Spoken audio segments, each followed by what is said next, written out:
नमस्कार, मैं त्रिलोक स्वागत करता हूं आपका एसके बुक्स के ऑनलाइन प्लेटफॉर्म पे। आज हम बात करने वाले एसएससी जीडी कांस्टेबल भर्ती के बारे में, जैसा कि आपको स्क्रीन पे दिखाया हुआ है। आज का अपना टॉपिक रहने वाला है मैथ्स का एलसीएम और एचसीएम, लेसेप है और मसेप है। टॉपिक से मेरा मतलब है इसकी जो थ्योरी आती है ना, वो अपन ने इसके पहले की क्लास में देख रखी है। आज की क्लास में इसके अपन इंपॉर्टेंट क्वेश्चन जो लास्ट ईयर आपके एग्जाम में आए हुए क्वेश्चन है ना, वो अपन देखेंगे। उनको आप कितना जल्दी और कितना सटीक कैसे आप सोल्व कर सकते हैं विथ ट्रिक।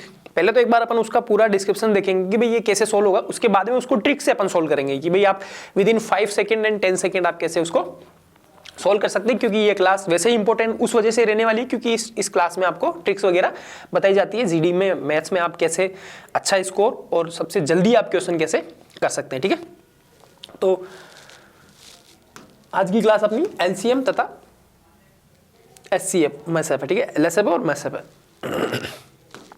आज की क्लास स्टार्ट करने से पहले मैं आपका ध्यान स्क्रीन पे दिखाई हुई बुक्स पे एक बार लेना चाहता हूं। ये हमारा रामबाण है, इसको रामबाण भी बोले ना आप तो कोई अतिशयोक्ति नहीं होगी। ठीक है, एसएससी जीडी कांस्टेबल भर्ती के लिए ये हमारी गाइड है। इसमें आपको सिलेबस के अकॉर्डिंग मैथ्स, रीजनिंग, हिंदी और जीके मतलब चारों सब्जेक्ट, आपको कहीं बाहर जाने की जरूरत नहीं है।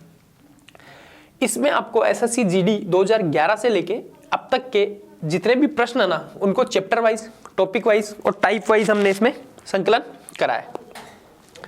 गणित और तर्क शक्ति इसमें क्या है, शॉर्ट ट्रिक्स है। मतलब रीजनिंग और मैथ्स के लिए आपको इसमें शॉर्ट ट्रिक्स वगैरह दी हुई है, तो उससे आप क्वेश्चन को देख सकते हैं कैसे आप सोल्व कर सकते हैं। सबसे इंपॉर्टेंट जो इस बुक की खास बात है वो क्या है, इसमें आपको एसएससी जीडी के जो टीसीएस करवाती है ना, उसके एमसीक्यू 4000 प्लस एमसीक्यू आपको इसमें देखने मिलेंगे और उनका विद सॉल्यूशन, उनको आप कैसे सोल्व कर सकते हैं। मतलब ऑप्शन टिक नहीं कि भाई पहले में ए है दूसरे में बी, वो नहीं है, उनका डिस्क्रिप्शन सॉल्यूशन भी है। इवन जीके का भी इसमें दे रखा है, तो उससे क्या आप पढ़ के और आपकी जो जीके है उसको भी स्ट्रॉन्ग कर सकते हैं। और मैथ्स, हिंदी और रीजनिंग तो है ही, मतलब उनका तो आपको डिस्क्रिप्शन में सॉल्यूशन दिया हुआ है। ये आपके बहुत इंपॉर्टेंट रहने वाली है। ठीक है, इसके साथ में आज की क्लास जो इंपॉर्टेंट है वो इस बुक पे आधारित क्लास है। ठीक है, तो ये बुक की इंफॉर्मेशन भी मैं आपको दे दे रहा हूँ। मैथ्स के लिए ये बनाई गई बहुत इंपॉर्टेंट बुक है, जो आपके जीडी और एमटीएस दोनों भर्ती के लिए ये बुक इंपॉर्टेंट रहने वाली है। इस बुक में सार संग्रह इतना सा दिया हुआ है कि आपका क्वेश्चन नहीं छूटे और आपके सारे क्वेश्चन अटेम्प्ट हो जाए। मतलब इससे बाहर क्वेश्चन भी आपको देखने नहीं मिलेगा। ठीक है, इसमें आपको पहले टॉपिक बाय टॉपिक थ्योरी के साथ साथ में उसके कुछ एग्जाम्पल भाई आप कैसे सोल्व कर सकते, फिर उसके बाद में अनसोल्व क्वेश्चन दिए हुए उनका सॉल्यूशन भी आपको उसमें देखने मिल जाएगा। तो ये और उसमें ट्रिक भी आपको दी हुई कि भाई किस ट्रिक से आप क्वेश्चन कितना जल्दी सोल्व कर सकते हो। तो ये बुक मैथ्स वाली आपकी बहुत इंपॉर्टेंट रहने वाली है। इसके साथ में आपकी तैयारी होने के बाद में, दोनों के बाद में अगर आप ये 35 प्लस पेपर्स का अगर आप सेट लगा लेते हैं, इन पेपर्स को आप सॉल्यूशन कर लेते हैं, तो आपका कॉन्फिडेंस बिल्ड होता है कि भाई मैं अब एग्जाम में जाने के लायक हूँ, काबिल हूँ। तो ये पेपर्स अगर आप लगा लेते हैं ना, तो आपका कॉन्फिडेंस बहुत हाई हो जाता है। 35 पेपर्स का मतलब होता है कि आपको एक लगता है कि भाई हाँ मैंने वाकई में तैयारी करी है, और आपको इससे आपकी कमी का भी पता चलता है कि भाई मैं कौन सा टॉपिक मेरे लिए थोड़ा सा डिफिकल्ट पड़ रहा है, तो मैं उस टॉपिक को वापस से तैयार करूँ और फिर वापस से मैं इसमें टेस्ट दूँ। 35 पेपर का टेस्ट है। सजेस्ट करूंगा मैं आपको इन तीनों का कॉम्बिनेशन, आप इन तीनों का कॉम्बिनेशन ले और आपकी तैयारी है उसको आप और ज्यादा मजबूती प्रदान करें और आप आपका सिलेक्शन ले। ठीक है, तो आज की अपन क्लास स्टार्ट करते हैं। ठीक है, 1 नंबर क्वेश्चन है इसका, question number first. Question number first में क्या दिया हुआ है, दिए गए युग्मों में से कौन सा युग्म असहभाज्य संख्या युग्म बनाता है। आपको युग्म दिए हुए 16, 15, 9, 63, 21, 42, 11 और 21। इसमें से आपको सहभाज्य बताना है। ठीक है, सहभाज्य का क्या मतलब होता है, उनमें उनके अलावा और एक के अलावा और कुछ कॉमन नहीं होना चाहिए, वो सहभाज्य होता है। ठीक है, ये आपका ए था, ये आपका बी था, ये आपका सी था, ये आपका डी था। ठीक है, अब देखो इन दोनों में कॉमन आ रहा है, 3 से ये डिवाइड हो सकते हैं। ठीक है, तो ये खत्म हो गया। इसमें ये भी 3 से भी आप डिवाइड कर लो। ठीक है, 1, 3 तरह, तो ये भी सहभाज्य नहीं है। 21 दूनी 42, ये तो 21 का भी मल्टीपल है, तो ये भी नहीं हो सकता। इन दोनों में आपको एक के अलावा और कोई कॉमन, मतलब जिनका HCF है ना 1 हो तो वो क्या होती है, सहभाज्य होती है। मैसेप पे 1 हो तो वो सहभाज्य होती है। तो आप ध्यान रखेंगे, ठीक है। इनका HCF निकालने की वजह से जरूरत ही नहीं है, HCF डायरेक्टली आपको पता चल रहा है कि भाई इनमें कोई कॉमन गुणनफल नहीं, कोई कॉमन गुणनखंड नहीं होना चाहिए, कॉमन फैक्टर नहीं होना चाहिए। तो अपना ऑप्शन कौन सा बन गया, option number D is correct answer, ठीक है। इस टाइप से आप इसको देख सकते हैं। नेक्स्ट क्वेश्चन की बात करूं मैं, क्वेश्चन नंबर 3। क्वेश्चन नंबर 3 में आपको क्या दिया हुआ है, 4/5, 8/15 और 2/35 का HCF निकालना है, इनका मैसेप है। अब देखो इनका मैसेप निकालने का क्या तरीका होता है। एक तो अगर अपने को भिन्न में नहीं होता तो अपन देख लेते भाई जिनमें कॉमन फैक्टर होगा वो उनका HCF होगा। बट यहाँ पे HCF निकालने के लिए आपको क्या करना पड़ेगा, इस टाइप के क्वेश्चन का अगर आप HCF निकालते हैं तो आपको क्या करना पड़ता है, अंश है ना, अंश। अगर आपको HCF निकालना तो अंश का तो क्या लेंगे HCF, अंश वाली संख्या, और हर का क्या लेंगे आप, हर का लेंगे आप LCM। इसके विपरीत उसको LCM वाले को भी आप समझ लो, अगर यहां देता कि भाई इसका LCM निकालो तो आप अंश का तो क्या लेते हैं LCM और हर का क्या लेते हैं HCF, ठीक है। ये उल्टा होता है, ठीक है ना। यहाँ HCF है तो HCF अंश में आएगा, यहाँ LCM है तो LCM अंश में आएगा, ठीक है ना। ये चीज आपको ध्यान रखनी है, ये इंपॉर्टेंट चीज है, आप इसको देख लेंगे, ठीक है। 4, 8 और 2 इनका क्या हो जाएगा HCF, तो इनका HCF क्या हो जाएगा 2, ठीक है। कॉमन फैक्टर 2 ही इनमें, ये 5, 15 और 35 का क्या निकालना है LCM। तो 5, 15 और 35 का LCM निकालने के लिए जो बड़ी से बड़ी संख्या होती है ना उसमें आप सबका भाग देके देखो, अगर भाग जा रहा तो वो संख्या LCM होगी। 35 दूनी 35 में तीनों का भाग नहीं जा रहा, 5 का जा रहा, 15 का नहीं जा रहा ना, तो दोनों का भी जाना चाहिए। 35 दूनी 70, 70 में 5 का जा रहा, 15 का नहीं जा रहा। 35 दिया 7, 5 3 15, 105, 105 में ये भी जा रहा है ये भी जा रहा है, तो इनका LCM कितना हो जाएगा 105। तो अपना आंसर क्या बन जाएगा, यही अपना आंसर बन जाएगा। आपको भिन्न में आंसर निकालना है तो ये कौन सा ऑप्शन बनेगा आपका, थर्ड में option number B is correct answer, ठीक है। आप इनको ऐसे सोल्व कर सकते हैं। नए भारत में सरकारी नौकरियां 100% भ्रष्टाचार रहित है। विद्यार्थी अपनी योग्यता से ही सरकारी नौकरी प्राप्त कर सकते हैं। ऑफलाइन कोचिंग उसके लिए सबसे उत्तम साधन होता है, क्योंकि यहाँ पर पढ़ाई का एक पॉजिटिव एटमॉस्फेयर रहता है। विद्यार्थी केवल अपनी पढ़ाई में ध्यान देता है और रोज की दिनचर्या से अलग रहता है, ठीक है। साथ में अध्यापकों से उसका संपर्क रहता है, जिससे कि जो उसके डाउट्स होते हैं उनको वो इंस्टेंट क्लियर कर पाता है। अगर ऑफलाइन कोचिंग में रहेगा तो जो भी डाउट होंगे तो इंस्टेंट टीचर, अभी मेरे को डाउट आया तो अपन आसानी से टीचर से उसको डाउट को अपन क्लियर कर सकते हैं। इसके लिए उपयुक्त रहेगा कि एक अच्छे इंस्टीट्यूट में तैयारी करे जहाँ पे उसको बाहर नहीं जाना पड़े। हमारी संस्था में हॉस्टल है जहाँ विद्यार्थियों को कठोर अनुशासन का पालन सेना के रिटायर्ड अधिकारी की देखरेख में होता है, जहाँ विद्यार्थियों को स्मार्टफोन रखने की बिल्कुल भी अनुमति नहीं है। आधे इंस्टीट्यूट ऐसे होते हैं जहाँ पे स्मार्टफोन रखे तो वो आधा टाइम उसी में उनका कंज्यूम हो जाता है, ठीक है। तो स्मार्टफोन रखने की हमारे यहाँ पे अनुमति नहीं है। रात को प्रत्येक 40 से 50 लड़कों के बीच में एक वार्डन उपस्थित रहता है, जिससे कि क्या है एक सुविधा, एक व्यवस्था बनी रहती है। पढ़ाने के लिए सक्षम अध्यापकों की टीम SK बुक्स के लेखक राम सिंह यादव सर के नेतृत्व में कार्य करती है। सबसे इंपॉर्टेंट चीज हमारी ये है कि हर विषय जो SSC GD भर्ती परीक्षा के लिए इंपॉर्टेंट है उसको हम विस्तार से हमारे ऑफलाइन सेंटर पे पढ़ाते हैं। हम ऑफलाइन सेंटर पे उन सवालों पे ज्यादा ध्यान देते हैं जो कि SSC GD भर्ती परीक्षा कराने वाली संस्था पूछती है, उन पे हम थोड़ा ज्यादा ध्यान देते हैं, क्योंकि वो संस्था के पैटर्न को देख लेते हैं कि भाई उस पैटर्न में इस लास्ट टाइम इस पैटर्न के क्वेश्चन पूछे तो अगली बार किस टाइप के क्वेश्चन वो पूछ सकती है। हम बार बार टेस्ट के माध्यम से कमजोर विषयों की जानकारी लेते हैं और उनको एक्स्ट्रा क्लास लगाते हैं, एक्स्ट्रा पढ़ाते हैं, जिससे क्या होता है बच्चों को इंस्टेंट, देखो ऑफलाइन में डाउट भी क्लियर हो जाते हैं, टेस्ट देने से उसकी कमजोरी पता चलती है, तो उसकी एक्स्ट्रा क्लास से उसकी कमजोरी दूर करते हैं। उससे क्या होता है कि वो आसानी से अपने डाउट्स भी क्लियर कर पाता है और अपने जो जिस सब्जेक्ट में कमजोर है उसकी वो जानकारी प्राप्त करता है और उसकी एक्स्ट्रा क्लास ले पाता है।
नेक्स्ट क्वेश्चन की अगर अपन बात करें, क्वेश्चन नंबर 5, क्वेश्चन नंबर 5 में आपको क्या दिया हुआ है,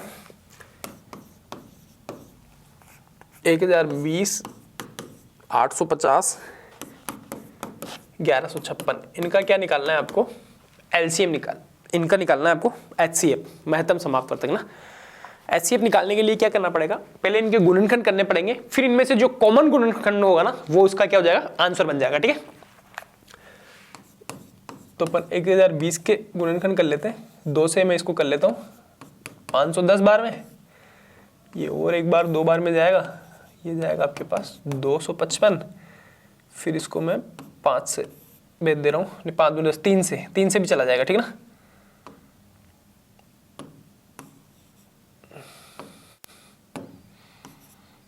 8 बार में 24, 1 15, 85 5, ठीक है, 5 से ये चला गया 17 बार में। तो इसका फैक्टर क्या आ गया आपके पास, 2 की पावर 2 गुणा 3 गुणा 5 गुणा 17, ये हो गया इसका फैक्टर। ठीक है, 1000,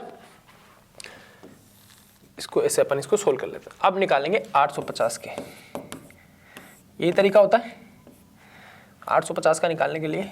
2 से एक बार इसको कर लेते हैं अपन 4, और ये आ गया 4, ये आ गया 2 बार में 10, 5 बार में। ठीक है, 425 दूनी 850। अब इसको 5 से और कर लेते हैं अपन, 8 बार में 40, 2 25 5 बार में। ठीक है, वापस 5 से करा, 17 5 85, 2 गुणा 5 गुणा 2 गुणा 5 गुणा 5 की पावर 2 भी कर सकते हो, चाहे वैसे भी आप कर सकते हो ना, 17। अब एक अपना बचा हुआ है 1156, इसका भी अपन निकाल लेते हैं। 2 बार में 5 बार में 10, 11 15, 7 बार में 14, 1 16, 8 बार में ना 8 दूनी 16, और 2 से चला जाएगा, ये आ गया आपके पास 2 बार में 4, 1 17, 8 बार में 16, 1 18, 9 बार में। ठीक है, ये देखो 17 से जाएगा 289, 17 का क्या होता है, स्क्वायर होता है। ठीक है, तो ये हो गया, 2 का स्क्वायर कर लो, 17 का भी स्क्वायर कर लो। ठीक है, ये अपन ने इनके तीनों को क्या निकाल लिए, गुणनखंड कर लिए। अब इनमें एचसीएफ क्या होता है, जो इनका कॉमन फैक्टर होता है वो एचसीएफ होता है। देखो इसमें कॉमन 2 की पावर 2 है, तो 1 2 कॉमन आ जाएगा, ये भी 2 कॉमन आ जाएगा। तो इसमें जो अपन निकालेंगे ना एचसीएफ कॉमन फैक्टर आना चाहिए, तो यहाँ सब में कॉमन 2 है, ये आ गया। 3 इसमें नहीं है, 3 इसमें नहीं, तो खत्म हो गया, 3 भी नहीं लेंगे। 5 इसमें भी है, इसमें भी है, इसमें नहीं है, ये भी खत्म। 17 है, 17 मतलब 2 गुणा 17 मतलब 34। 34 क्या आ गया इनका, एचसीएफ आ गया, 34 आ गया इनका मैथ्स। ठीक है, ऐसे ही आप इसको निकाला करेंगे। तो अब आप आ जाओ, कौन सा ऑप्शन इसमें, option number C is correct answer. ठीक है, नेक्स्ट क्वेश्चन की अगर अपन बात करें,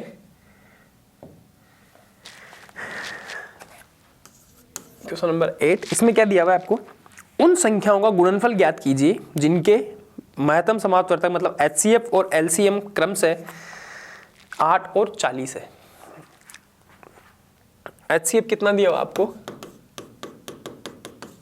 8, एलसीएम कितना दिया हुआ आपको, 40। इनका क्या निकालना है आपको, संख्याओं का गुणनफल निकालना है। तो इसमें देखो इसका फॉर्मूला ये होता है,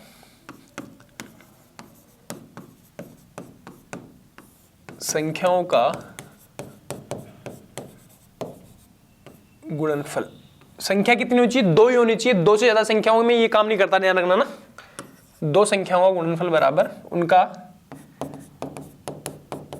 एचसीएफ गुणा एलसीएम, यही निकालना है। एचसीएफ आपको क्या दिया हुआ है 8, और एलसीएम कितना दिया हुआ 40, यही करना है। 8 चौक 32, तो संख्याओं का गुणनफल कितना आ गया, 320 आ गया। ठीक है, 3 संख्याओं में ये नहीं करेंगे, 3 संख्याओं में ये मत करना कि 3 संख्याओं का गुणनफल कर दिया तो तीनों का एलसीएम एचसीएफ, वो नहीं होगा, ध्यान रखना काम। ठीक है, तो यहाँ पे कौन सा ऑप्शन बन गया आपके पास, 8 में option number C is correct answer. ठीक है,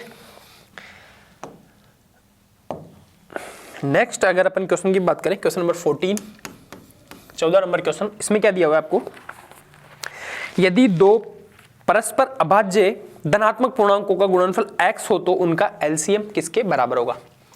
आपसे पूछ रहा है एलसीएम किसके बराबर होगा, 2 परस्पर अभाज्य संख्याओं का गुणनफल कितना x है। 2 अभाज्य संख्याएं हैं, उनका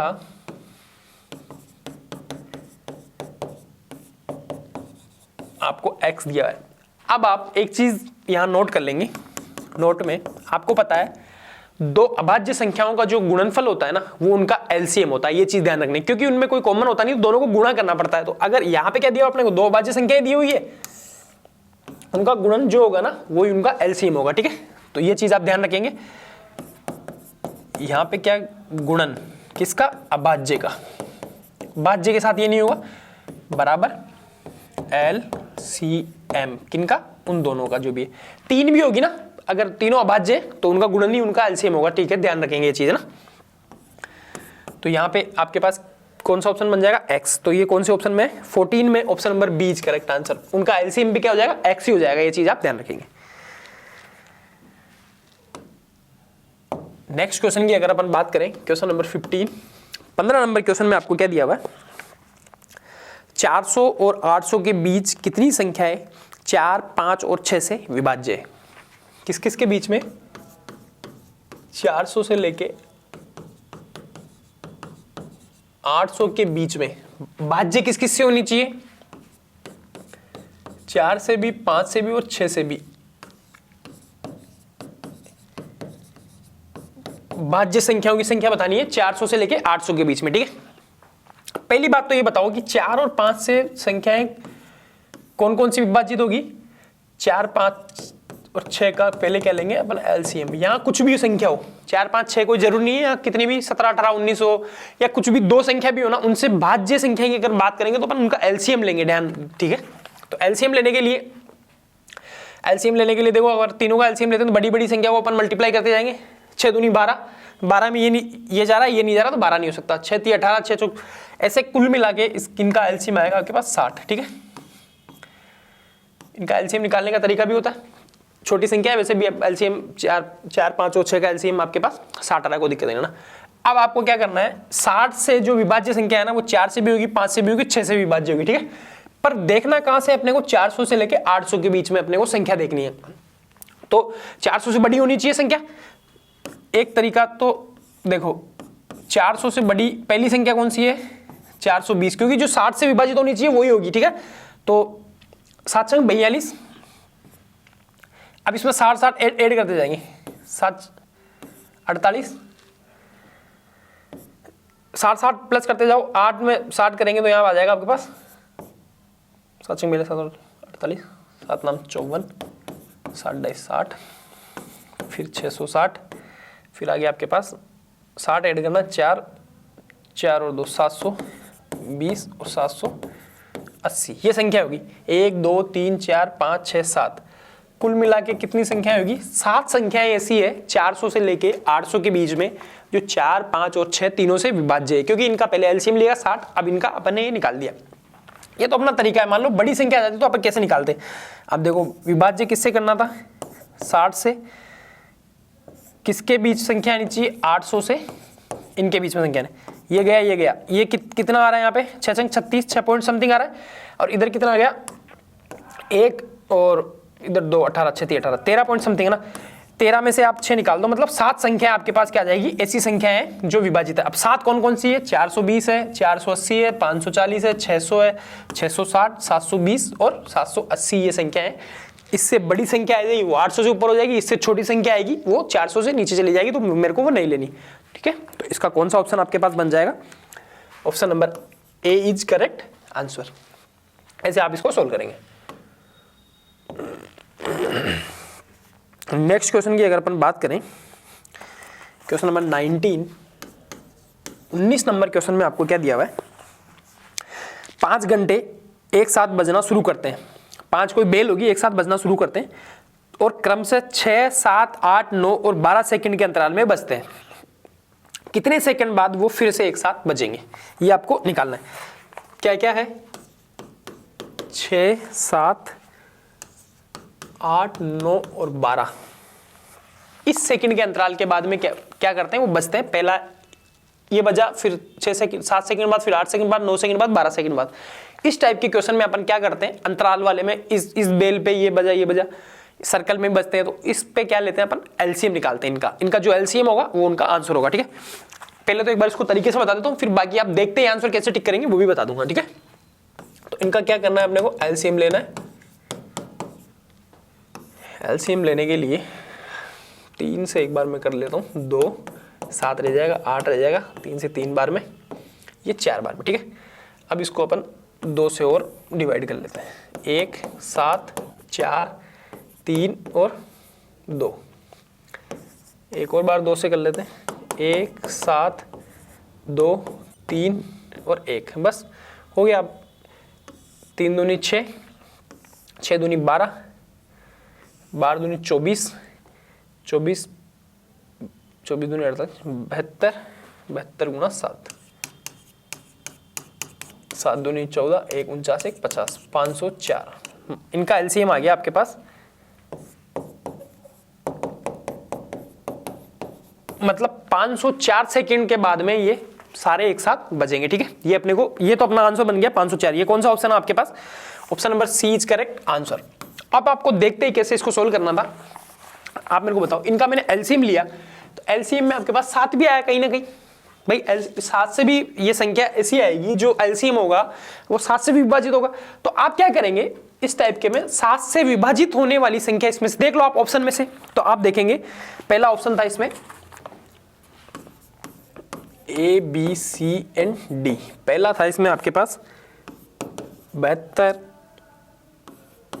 612 504 और 318। इनमें से एकमात्र संख्या ऐसी है 504 जो कि 7 से विभाजित है, बाकी ये भी 7 से विभाजित नहीं है, ये भी नहीं है, ये भी नहीं है। अब 7 से विभाजित करने के लिए अपने को क्या करना था, इकाई के अंक का दुगुना लेके शेष बची संख्या में से घटाना था, या तो 0 आनी चाहिए थी या 7 से विभाजित होनी चाहिए। मतलब 2 दूनी 4, 4 7 में गए, सो यहाँ पे कितना बचा 3, 3 0 भी नहीं है, 7 से विभाजित नहीं है, तो ये खत्म हो गई। इसमें 2 दूनी 4, 61 में से 4 घटाना 57, ये भी नहीं है, 4 दूनी 8, 50 में से 8 गए तो 42, 7 42 ये जा रहा था, 8 दूनी 16, 31 में 16 गए तो 15, ये भी नहीं है, ठीक है। क्योंकि मेरे को ये पता चला कि 7 यहाँ पे अभाज्य संख्या है और इनका एलसीएम होने के लिए 7 से भी, मतलब सबसे विभाजित है वैसे तो ये। आप किसी की भी डिविजिबिलिटी का इसमें रूल लगाएंगे, पर इनमें क्या 9 का तो जा रहा था, सब सारी संख्या 9, इनका टोटल 9 हो रहा था, तो 9 से कोई फर्क नहीं पड़ रहा था। 7 मेरे को ऐसा अंक मिला, मेरे को जो अभाज्य संख्या भी थी, मैंने इसमें भाग देके देख लिया, क्योंकि 7 का डिविजिबिलिटी रूल क्या होता है, अलग होता है। इस टाइप से आप इसको सोल्व कर सकते थे, विद इन 10 सेकेंड में आप इसका आंसर निकाल सकते थे। तो ऑप्शन सी आपका आंसर इसमें बनता है। नेक्स्ट क्वेश्चन की बात करते हैं अपन, क्वेश्चन नंबर 21। क्वेश्चन नंबर 21 में आपको क्या दिया हुआ है, 9 12 15 20 से विभाजित किए जाने पर क्रमशः 7 10 13 और 18 शेष वाली न्यूनतम संख्या आपको निकालनी है, ठीक है। न्यूनतम संख्या 9 12 15 और 20 से अपन क्या करें, विभाजित करें। इसके बाद में शेषफल क्या आना चाहिए, शेषफल आना चाहिए क्रमशः 7 10 13 और 18, ये आपके पास शेषफल बचना चाहिए। फिर आपको वह न्यूनतम संख्या निकालनी है जो इनसे विभाजित हो, ठीक है। तो अब देखो, इनमें से ये घटा दो, यहाँ 2 बचा, 12 में से 10 गया 2 बचा, 13 में से 15 में से 13 गया 2 बचा, 20 में से 18 गया 2 बचा। शेषफल अगर समान है ना, शेषफल समान है तो आप क्या करेंगे, इनका लेंगे आप एलसीएम। 9 12 15 और 20 का आपको क्या लेना है, एलसीएम लेना है। उसमें से आपको ये जो समान अंक वाली जो संख्या है ना, जो समान आपके बची है 2 2, ये आपको घटा देना है, वो आपका आंसर बन जाएगा। तो आपको क्या करना है, 9 12 15 और 18, इनका क्या लेना है, एलसीएम, लघुत्तम समाप्त वर्तक, ठीक है। तो इनका एलसीएम लेने के लिए देखो, अगर मैं 9 और 18 का भी लेता हूं ना तो 180 होता है। 180 में आप 12 को भी डिवाइड करेंगे तो 15 टाइम जाएगा, और 15 को डिवाइड करेंगे 12 टाइम जाएगा। तो 12 और 15 इसमें इफेक्ट नहीं डाल रहे, तो इनका एलसीएम क्या आ जाएगा, इनका एलसीएम आ गया आपके पास 180, 180 आपका आ गया एलसीएम। अब मेरा आंसर क्या बनेगा, न्यूनतम संख्या आपको निकालनी है, तो एलसीएम में से आपके जो बचा ना, सब में समान समान, वो आपको निकाल देना है। मतलब 178 ऐसी संख्या है जिसमें आप 9 12 15 और 20 का अगर आप भाग देते हैं तो क्रमशः शेषफल 7 10 13 और 18 आपके पास बचता है, ठीक है। तो आप इस क्वेश्चन को ऐसे निकाल सकते हैं। Option number B is correct answer. Next question की अगर अपन बात करें, क्वेश्चन नंबर 29, 29 नंबर क्वेश्चन में आप आ जाएंगे। इसमें आपको क्या दिया हुआ है, 2 संख्याओं का अनुपात 6:7 है और उनका मैसअप है 3 है, तो उनका लघुत्तम समाप्त वर्तक क्या होगा? आपको अनुपात दिया हुआ है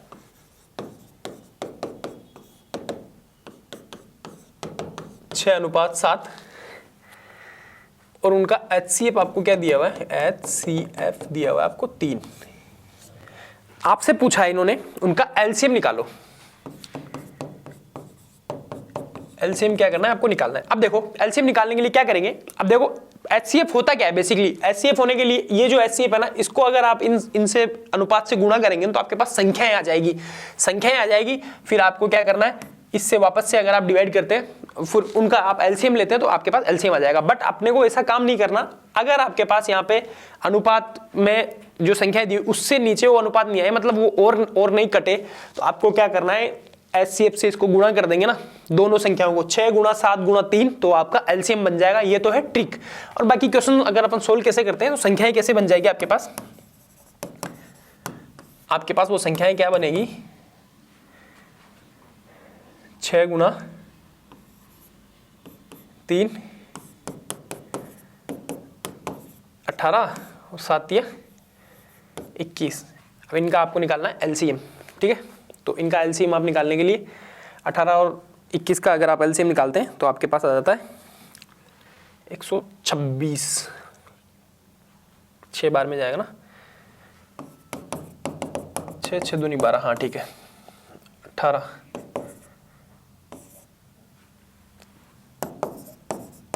18 व 21 का एलसीएम आप निकालते हैं 126। और आप वैसे भी अगर इनको गुणा करते हैं 7×42 × 3, तो ये आपके पास आ जाएगा 6 वापस से 126। ट्रिक यही थी। इन दोनों का जो आपके पास अनुपात दिया हुआ है उसको आप HCF से गुणा करेंगे इन दोनों अनुपातों को, तो आपके पास क्या आ जाएगा? संख्या आ जाएगी, एलसीएम आ जाएगा आपके पास। तो इसमें कौन सा ऑप्शन बनेगा आपके?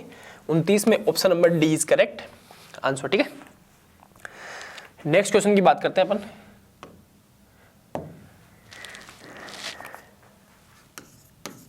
Question number 32। क्वेश्चन नंबर 32 में आपके क्या दिया हुआ है? दिए गए भिन्नों 2/5,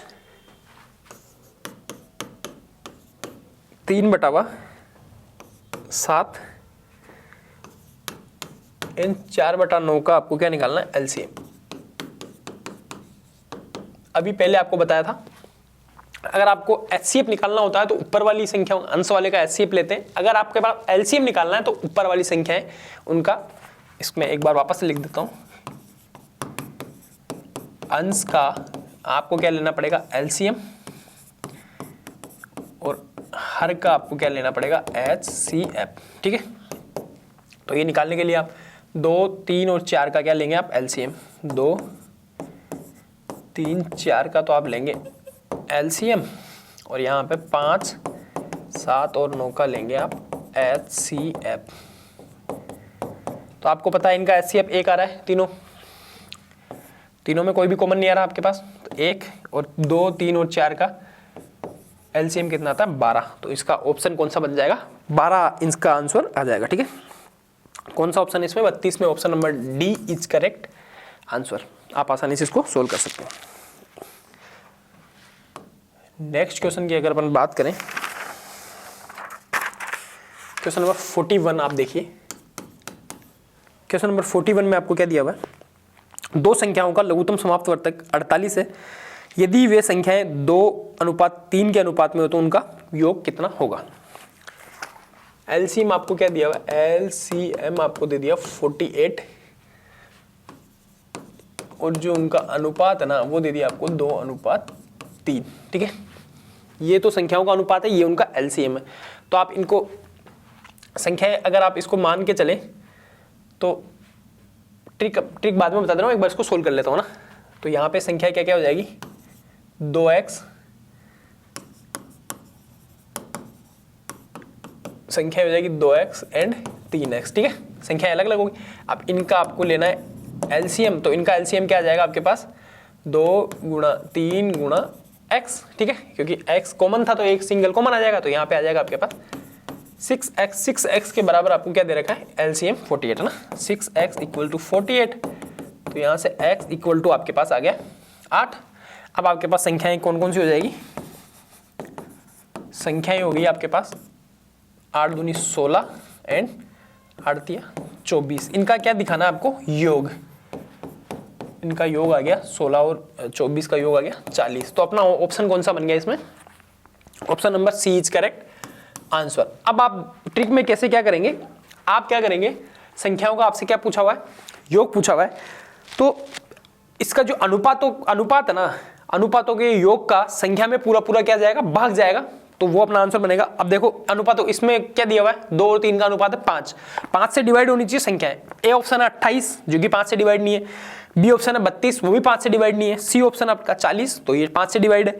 और डी ऑप्शन है 64 जो भी 5 से डिवाइड नहीं है। तो आपके पास खाली एकमात्र संख्या थी 40 जो 5 से विभाजित थी, इस वजह से अपन इसका योग निकाल दिया। आप इसको डायरेक्ट भी निकाल सकते हैं। संख्याएं 48 में क्या देंगे? 2 का भाग। एक और तरीका है, संख्या आगे 24, 48 में देंगे 3 का भाग 16। ये भी संख्या आपके पास यहाँ से बनती है 16 और 24 और 16 क्या हो जाएगा? 40। तो आप इसको आसानी से, बहुत सारे तरीके हैं, आप किसी भी तरीके से इसको चूज कर सकते हैं। ये अपना बेसिक था भाई, वाक्य में ही होता ही ऐसे ही है। बाकी आप डायरेक्टली भी आप निकालना चाहें तो आप इस तरीके से भी इसको निकाल सकते हैं। जितना शॉर्ट आप चाहेंगे उतना शॉर्ट आपके पास आंसर बन जाएगा। तो आपको जो स्टार्टिंग में बुक्स वगैरह जो दिखाई हुई थी, अगर आपको वो ऑनलाइन मंगवानी है ना, तो डिस्क्रिप्शन बॉक्स में आपको उसका लिंक मिल जाएगा। तो आप वहाँ से उसको मंगवा सकते हैं। अगर फिर भी आपको कोई दिक्कत आ रही है ना बुक्स वगैरह मंगवाने में, तो आप कमेंट बॉक्स में आपके सिटी का नाम आप कमेंट करें और हमको आप बताएं कि भाई बुक्स हमारे को मंगवाने में प्रॉब्लम हो रही है, तो हम आपको बताएंगे कि आप बुक किस प्रकार से मंगवा सकते हैं। मिलते हैं नेक्स्ट वीडियो में, जब तक के लिए जय हिंद, जय भारत।